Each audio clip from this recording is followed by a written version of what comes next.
All right, next up is graphing functions. So graphing functions is something that we're basically going to be doing the rest of the trimester. We're going to graph one function, we're going to graph two functions, but we're mostly going to stick with linear functions. So it's important to understand that a function is something that has an input and an output, and specifically it has exactly one input for every output, but we'll get into that later. So right here what we've got is we've got a equation, and it says y equals 2x minus 3. So x is our input and y is our output, and these are associated with the x and y axis here. So what I want you guys to practice doing here is putting numbers, x numbers, into the equation and figuring out what y would be, and then I want you to plot those numbers on the graph so you can see what the graph will look like. So here we've got y equals 2x minus 3, and then our first x value is negative 1. So what you're going to do is you're going to take negative 1 and replace x with negative 1. So it's going to be 2 times negative 1 minus 3. Now I want you to do that math. You can use a calculator if you need to. And that's going to be negative 2 minus 3, which is negative 5. And that goes on the y part of the table. So then we know that if x is negative 1, y is negative 5. So we can come over here to the graph. Remember, our x-axis is the horizontal axis and our y-axis is the vertical axis. And you can actually plot negative 1, go left 1, and then negative 5. So go down 1, 2, 3, 4, 5. And we're going to put a dot right there. That's our first point on our graph. And since this is a function, once we have our dots, we should be able to connect them. Okay, so next, and this is a continuous function specifically. Next, we have 0, so you're going to replace x with 0. So you do 2 times 0 minus 3. 0 minus 3 is negative 3. Now we're going to put in 2. 2 times 2 minus 3 is 4 minus 3, which is 1. And then we have 2 times 4 minus 3, which is 8 minus 3, which is 5. So now we can plot the rest of these. So 0, negative 3, 0, down 3, over 0, down 3, goes right here. Right 2, up 1, goes right here. And over 4, up 1, 2, 3, 4, 5, goes right here. And I don't know if you noticed, but all these points actually would fall on the same line. So what you can do is you can connect those dots and create a line. This is better done with a mouse. So making a line with the arrows on both ends starts here and goes. So there we go. I drew a line. My dots aren't perfect, but you can kind of see how that line would go through those points. So then we're going to do this for a couple other functions. So I encourage you to try and work ahead of me here. So if you think you know what to do, go ahead and just do these problems and then check to make sure you did them right. If you're not sure still, then continue to follow along with me here in the video. But at any point you're starting to feel confident, when I finish a problem, hit pause, try the next one, and then go ahead and hit play to see if you did it right. So for this one, we have y equals x plus 4. So we're going to replace x with each of these x values. So again, remember this is x.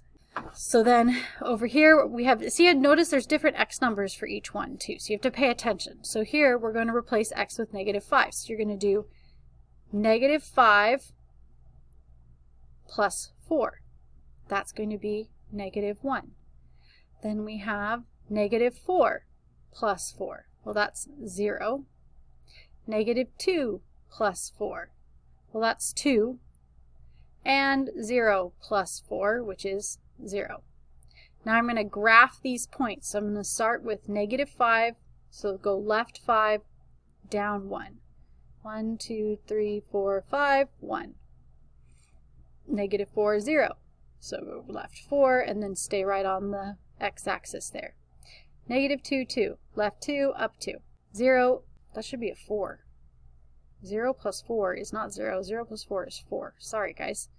1, 2, 3, 4. I noticed that one was wrong because you can kind of see where the line's supposed to go, and 0, 0 wouldn't make any sense, would it? So there are my dots, and I can sort of try to freehand a line in here if I'm feeling adventurous, or you can use the line tool to draw a line again. Okay, so for question number 2, again, you can hit pause if you wanted to try it first and then check your answer. But notice it has a fraction. That shouldn't be a problem because we have calculators.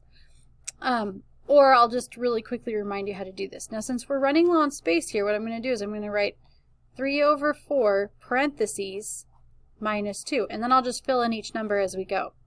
So when I do 3/4 times, when I put negative 4, I'm going to have 3/4 times negative 4, which is going to be 3 times negative 4, which is negative 12, divide 4 is negative 3, minus 2 is negative 5.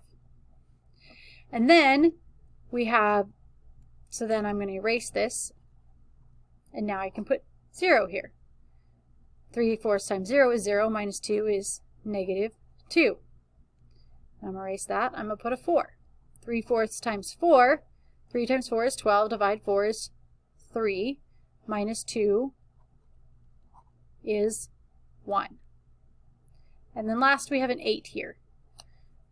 So we have 3/4 times 8, which is 3 times 8 is 24, divided by 4 is 6, minus 2 is 3. So here's our numbers. Now, what you might notice here is we've got negative 4, negative 5, we can graph that, 0, negative 2, 4, 1, but then we have 8, 3. So we have two choices here. One, we can graph it and just go by ones and we won't be able to graph the last number, which is fine. Or, what you can also do is you can say, well, what if each space is worth 2 instead of 1? So like this would be 2, and this would be 2, and this would be negative 2, and this would be negative 2.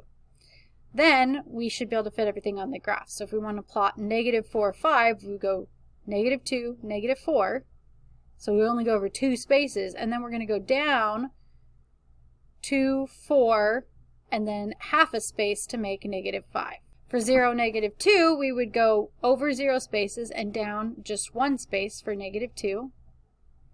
For 4, 1, we'd go over 2 spaces, 2, 4, and then up half a space, because half a space would be 1. And then for 8, 3, 2, 4, 6, 8 would be 4 spaces over, but up 1 space and then half a space to make. So there's our graph of 3/4 x minus 2. And then I'm going to go ahead and draw a line that connects all the dots so we can see what our final function would look like. And it's not going to be horribly precise because this function doesn't work that great. There we go. And then since it's a line, we know that this should actually extend all the way out to the end of the graph. So there we go. There is our graph of y equals 3/4 x minus 2. Next, we have y equals 3x. And a lot of times people struggle with functions like this because, well, where's my other number? So here's what we do. It's actually kind of easier. We're just going to put these numbers in for x. So it's going to be 3 times negative 2. And there's no adding or subtracting. So it's negative 6. 3 times negative 1 is negative 1. 3. Negative 3. 3 times 0 is 0. And 3 times 1 is 3. Now, not all these are going to fit, but I don't feel like doing a weird scale just to get one number on there. So I'm going to still make these each one, and we just won't be able to plot this first one. Negative 2, negative 6 would be technically like down here, 1 space below. Negative 1, negative 3 would be right here.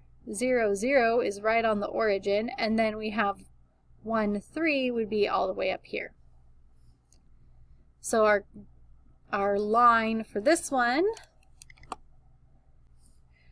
Now our next one is y equals negative 3/2 x plus 2. So again, we have a fraction. So I really encourage you at this point to try this one on your own.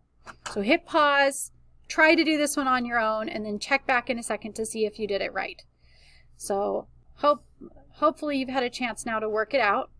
So we're going to have 3 over 2, negative 3 over 2 times x plus 2. So we're going to put whatever x is. So first we're going to do negative 2.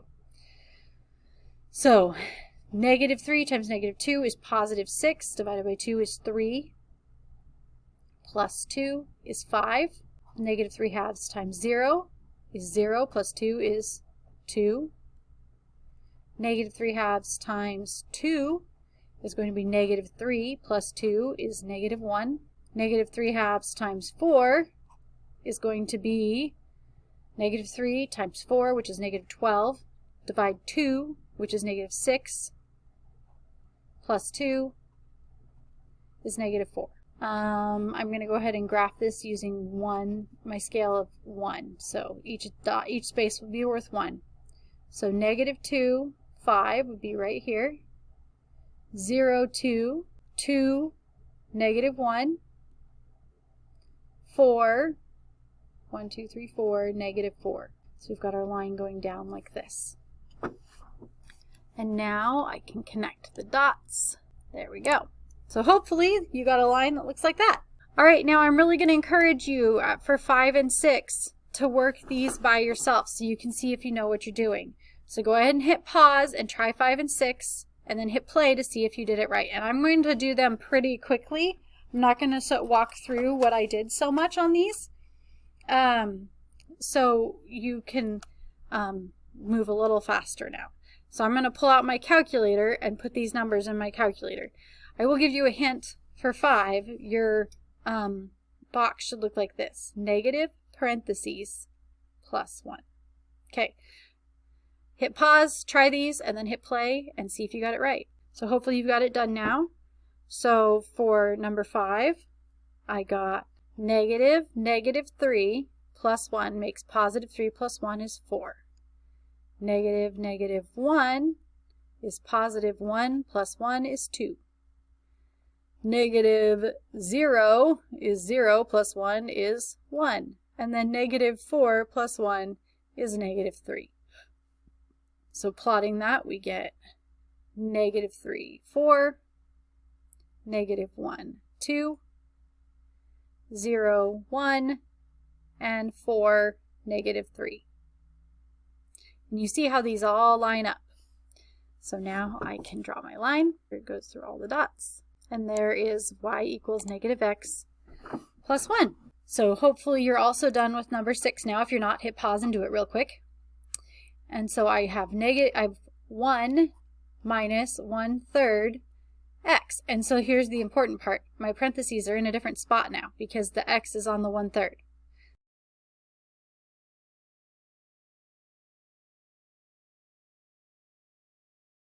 So what I want you to do now is I want you to practice that just a little bit, what we just learned on this worksheet right here. So you have 2 ways of doing it, really 3 things you can do. 1, just do it right here on this OneNote assignment. Type in your answers or just like draw with your finger. Option 2, if you have a printer, print it out and do the worksheet, and then you can take a picture of it and upload it onto Teams.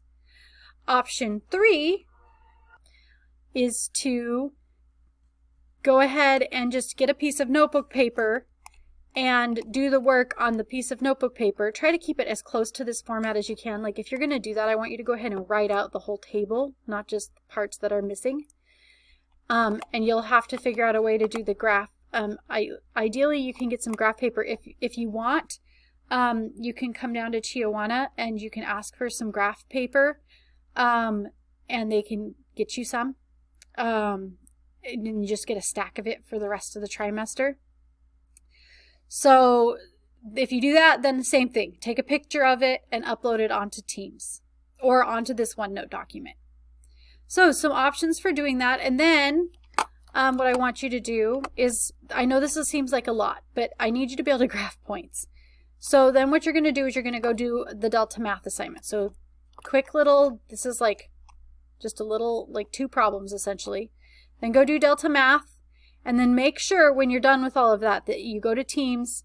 You're going to have to do something on Teams. Either this in OneNote, which is connected to Teams, or you're going to have to upload a picture of this and click Turn In on Teams when you're done. All right, good luck and thanks.